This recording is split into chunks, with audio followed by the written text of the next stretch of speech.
control everything. But I had a very bad day at work and I'm in trouble. The reason why I asked William to perform that was because I'm very sure Gerald Young has not seen the performance. And I have two colleagues who very kindly came down to support me for today. Don't tell the managers what I do after work. They still think I'm a sweet girl. Welcome to my TED Talk. So the joke is that I only know how to write about three things, and that is sad girls, mother problems, and angry women. And this set is basically going to be dedicated to angry women. Two caveats, which I think are important. The first, obvious trigger warning. I'm going to be talking a lot about sexual assault. I'm not doing this just to be edgy, I swear. There is some sociological purpose and reasoning to this. But more seriously, if anyone is uncomfortable at any point in time, please feel free to leave the room. I will not judge. I do not care. Your mental health is more important than listening to my poetry. The second thing is that I recognize that I'm a cis woman, heteronormative, and a lot of what I write is based on experiences and understandings that come from these. And I know that the patriarchy oppresses us all, and that trans experiences, queer experiences are a thing.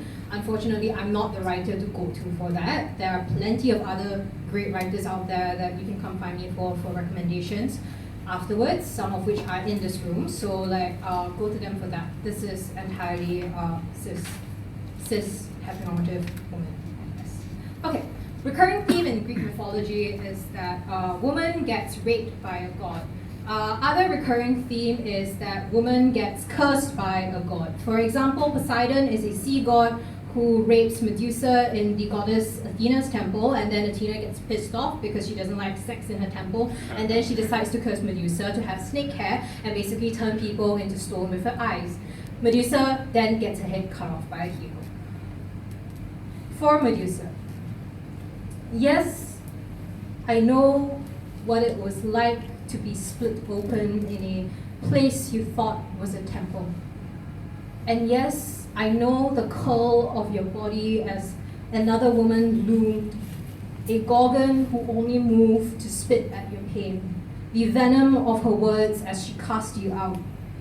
I too know about the rage that twisted your face when you realized that the men would not leave you alone in your shame.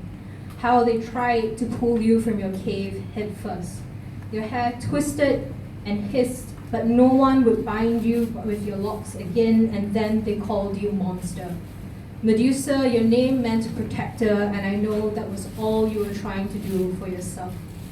I dream of the scales of your hair, and how they would wrap their tendrils in mine, of tipping over the statues and covering Perseus' shield with the rubble of every hero that came before him. But those are only dreams. Poseidon continued feasting below the seas. Zeus bore down on girl after girl. Apollo cursed the ones who would not want him back. And your head hung from the hand of your killer, which he raised in salute. I tend to write very, very, very, very, very long poetry, especially in this book, which you can buy for me, $16. Thanks. I can't give discount because I'm fucking broke right now. I'm moving out of my house. I did not know that, and I'm going to the UK and I have no money. So I tend to write very, very long poetry, and I tend to write, I'm going to read the shortest poem from my book, basically, which is based on the Ramayana, which is this Hindu epic in which Lady Sita is basically stolen from her husband, Lord Ram, by a demon king. After she is rescued, the public basically tells her husband to set her aside because she's impure and unchaste because she's been defiled by the demon. And she basically says, like a badass bitch, if I have been unfaithful to you, let the ground swallow me up. And it does. They said that he was the perfect man, the perfect prince, and the perfect king, and so he must have been the perfect husband.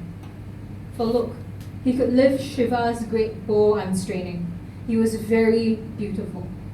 They said that he was the perfect man, and I listened. It is too bad that they said many things about me that were untrue too, and he listened. That is literally the shortest poem. The reason why I'm incredibly angry as of the last week is because any of you have been following the shit that's been going on in the fucking United States, where you basically have a guy who's alleged to have had sexually assaulted not just one girl but many girls, and then you have like the perfect fucking witness over there, and she's still not believed, and there are still assholes who basically say stuff like, you know, it don't stir trouble. Oh, you know, if it was really rape, why didn't you report it immediately? And then like, yeah. I wrote this poem 2 years ago. After listening to, based on personal experiences, based on listening to immediate friends' personal anecdotes, and obviously listening to,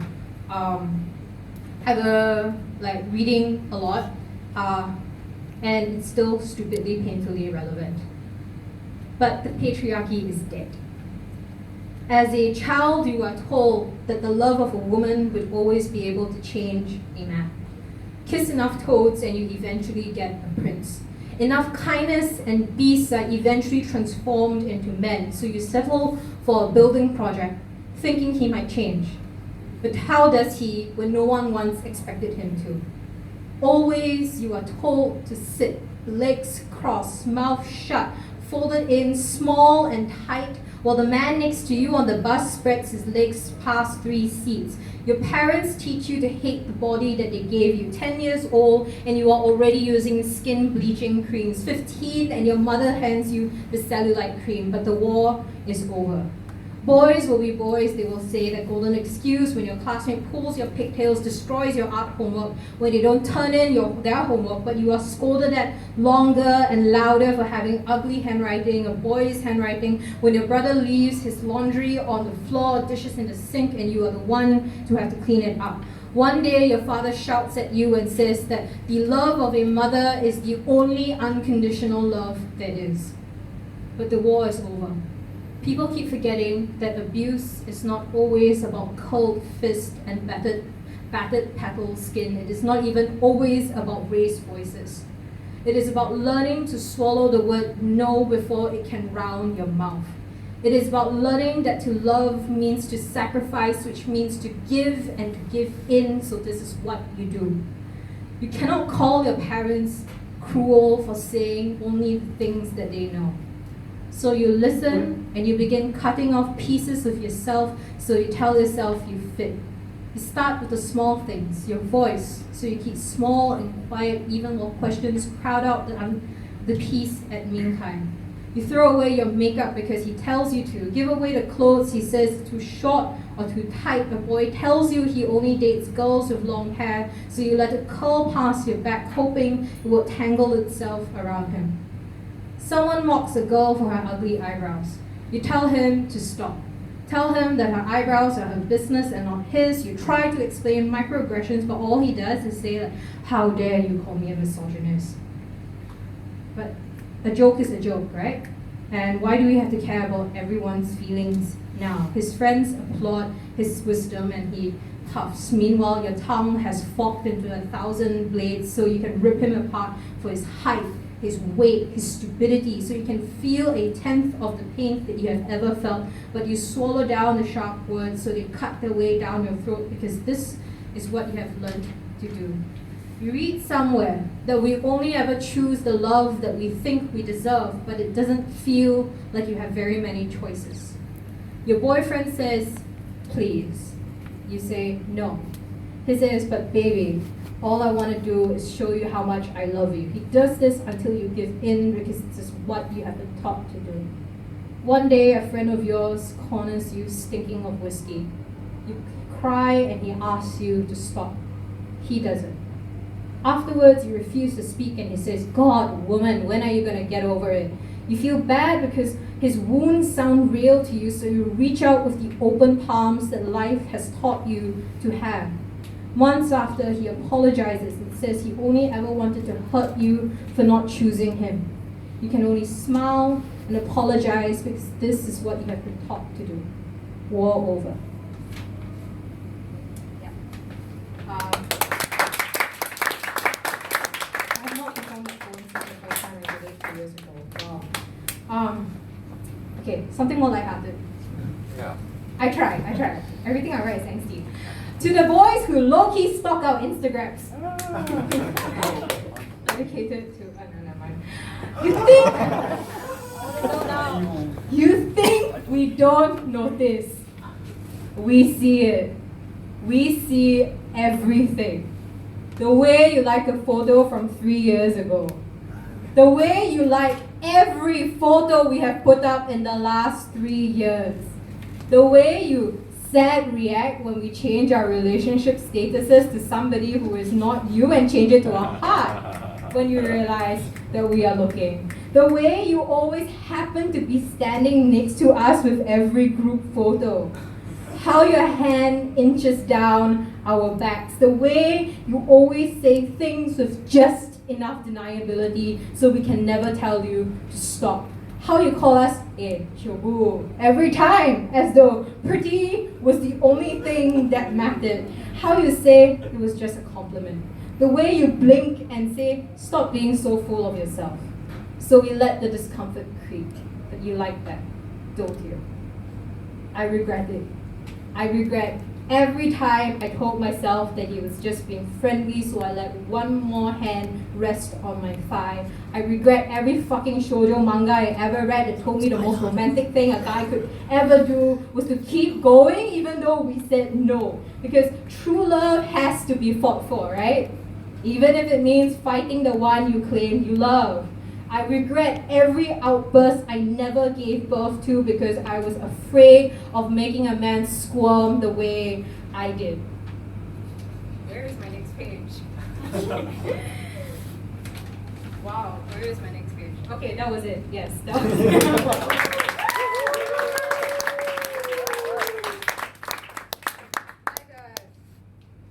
Two more. If it feels like I'm scolding the man and only going after men, don't worry, I go after women too. Usually, when they are drunk and crying over some boy in a bar somewhere, and I'm just like, yeah. A set of instructions for friends and self to follow.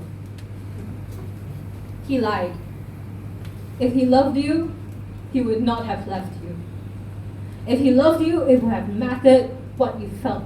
It would have mattered that you fell to your knees without even your dignity to cushion your bruise. Woman, I tell you this, if you keep wanting so little, no one is going to want to give you better. Woman, if you told yourself you were happy with absent crumbs of affection, why are you crying?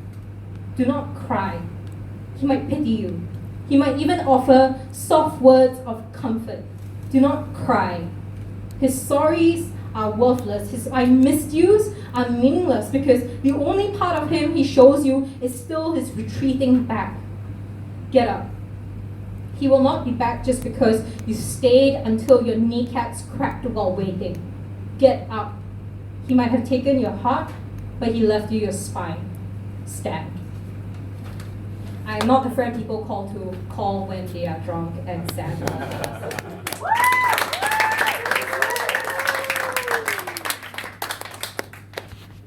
Last one. How much do I have for time? Yeah, the last poem is fine. Sure. But it doesn't matter what time. Okay. Keep going. I might read from my book then. Yeah. There is sex in this, I am afraid. I've only read this poem once. It was at a cat cafe event. There were 16-year-old girls in the audience. But yeah, whatever. There is sex in this, I am afraid. Because I have long decided, fuck everything. I cannot go onto Facebook without finding yet another post bitching about authenticity and cultural appropriation in Crazy Rich Asians, but not a single op-ed on that boy whose parents and phone were his voice in every fucking scene, who was fat and awkward next to a cast of six-pack men, but somehow everyone thought it was cute when he kept taking photos of the girl he just met across the table. The laughter in the cinema was one more reminder that every woman is trained to smile even while every hair on her body was left standing. Who said that bravery was a man's quality? Perhaps poetry is the wrong way for me to say this. A male poet tells me that I am too direct, that female rage is a powerful subject, but to make sure I am not just an echo of all the women who have shouted before me. I did not know how to respond to someone who could shrink down my life into a battered pen on my desk. Today, my reaction to idols is to pull them off their shelves and toss them onto bed, because the best way to have them come undone is to learn all the things that will make them shake. Maybe the thing that will not stop flapping itself in my chest is this: I am still in love with you. I have tried to hide that. I have apologized for its existence, felt it grow extra limbs, felt it push back against my skin whenever it tried to reach out for you. But I have never once asked you to help me deal with this, so I tell myself it was not abuse if I chose to stay. That I have long learned to cut out my soft, squirming parts, and that is why my tongue and lips can no longer shape themselves into sounds no matter who it is asks me to open wide. Maybe the problem is not the lack of metaphors in my writing, but that I am just one more voice in a chorus of women pissed off at the same things over and over. My mother told me that I must never marry a boy who I loved more than he did me. My mother taught me about cooking and cleaning and doing well in school and having separate bank accounts, that all men were always little boys at heart, and still she asked me to lower my standards for a ring and her grandchildren, and maybe poetry is the wrong medium for all of this. Here is a metaphor then. It is Hungry Ghost Festival as I write this, and while the air smells of death, the birds around my block grow fat. Even after I clean my room 100 times, I still wake to the feeling of ants crawling over my skin.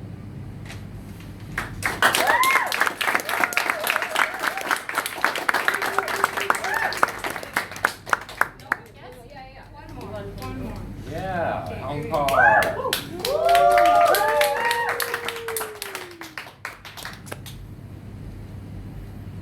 Do you want a biblical fuck poem? Do you want Pontianak? I'm a bit tired of Pontianak. I've read a lot. Biblical far. Biblical fuck. Okay, thanks to Alvin Palm, who told me basically that after Sodom, what actually happens, and this is in the Bible, you can look this up, Lot's 2 daughters escape with him and then proceed to get him drunk and have sex with him because they think they're the only last people left on earth. Aww. It is in the Bible. After Sodom, Mother was standing ahead of me when she looked back. I saw the fires in her eyes, black, glinting red and gold, and then her dress turned white like the shroud we would have wrapped her in. Her hand broke off in mine, and hours after, when we had finally stopped running, I realized I was still clutching it like a lifetime, or an afterthought. When my older sister told me her plan, I cried more salt than I had held. Wasn't this why our home was destroyed? I asked. Special times, special cases, she said, and she ordered me to sleep outside the cave. The next night, I sprinkled some of Mother into our soup, wondering what she would think of me, of us, and whether she would be more forgiving than God.